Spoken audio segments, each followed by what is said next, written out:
Hi and welcome for another episode.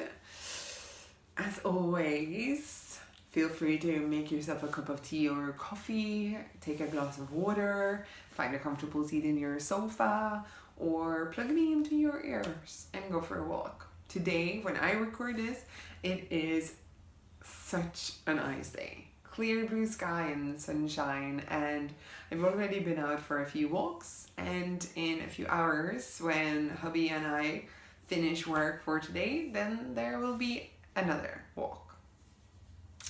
Today I wanted to talk about the power of small steps. Small steps can be frustratingly small when you or me or we have this feeling that things need to be so big and the changes need to be so groundbreaking, like some of you who know me and who have heard a few of my stories. It doesn't always have to be that you pack the entire house up and you move across the Atlantic Ocean to another country. It can be, but quite often the changes, the steps, begin much smaller than so. And also for you who've been in my classes, maybe you've heard similar stories or so in my themes. But every once in a while when I do talk about the power of small steps, I also feel a need or a desire to kind of also look in hindsight.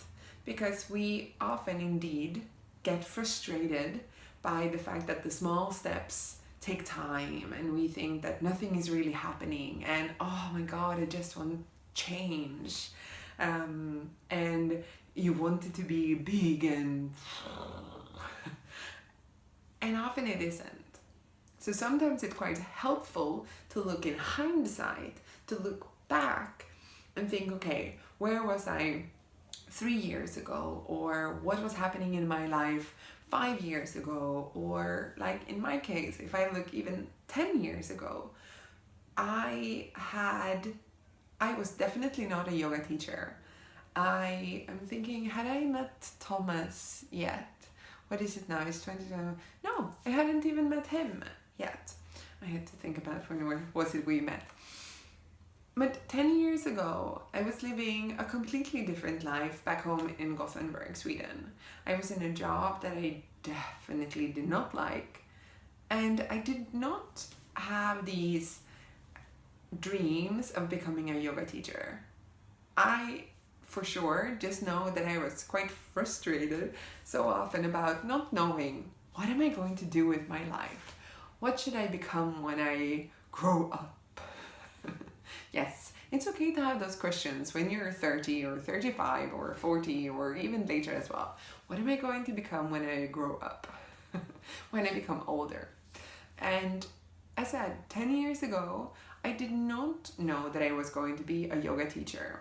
I had no clue that I would end up marrying a French guy, and I had no clue that I was about to be moving from Sweden, and I had no clue that I would, 2021, sit in Rotterdam, and definitely not having a clue about recording these kind of podcasts.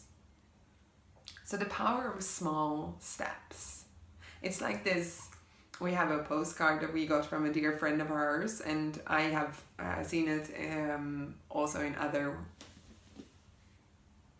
other ways, or like but this saying of, you don't need to see the entire staircase in order to take the first step.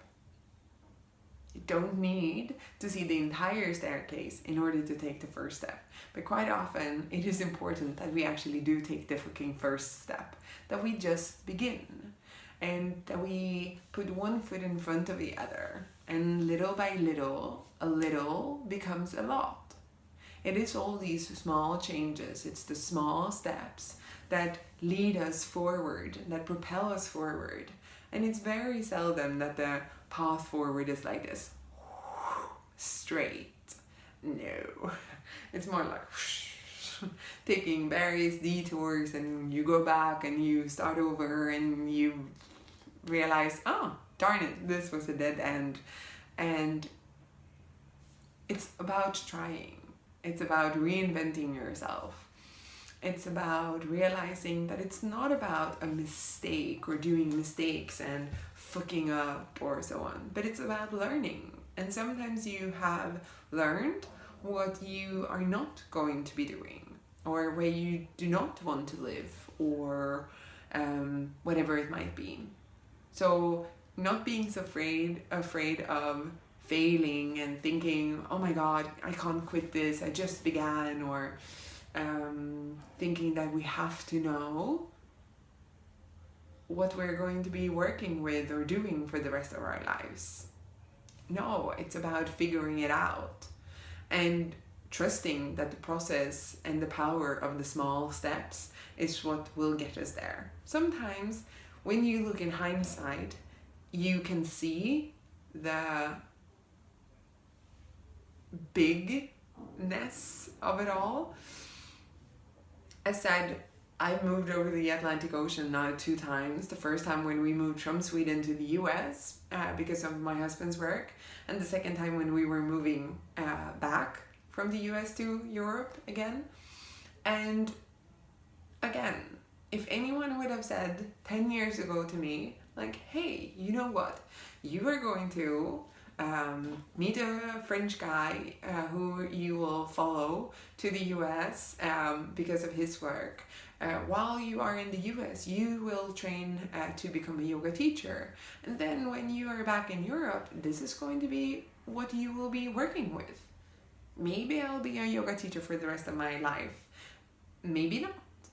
Right now, this is my path, and the steps that I am taking is on that path. And I've also heard, though, which is quite reassuring, maybe that's why I remember it, but it was basically something along the line that if you can clearly see the path ahead of you, then most likely it isn't your path. That when it's about you and your path, quite often it's not uncovered yet.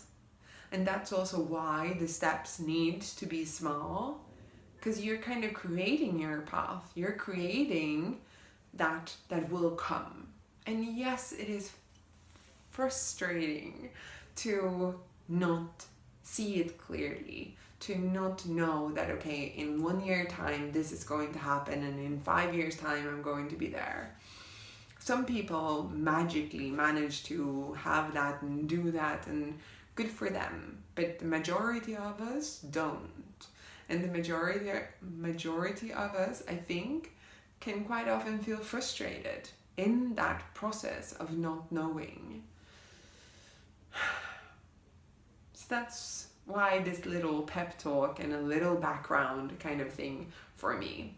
I will, in another talk, talk perhaps a bit more about my background and what it is that I was doing before becoming a yoga teacher. But right now, just trust in the process of small steps. Little by little, a little becomes a lot. I hope you enjoyed this little chat or this little talk. As always, I enjoy to read your comments. It is very interesting also for me to get to know you a bit more and to see what you reacted to or responded to or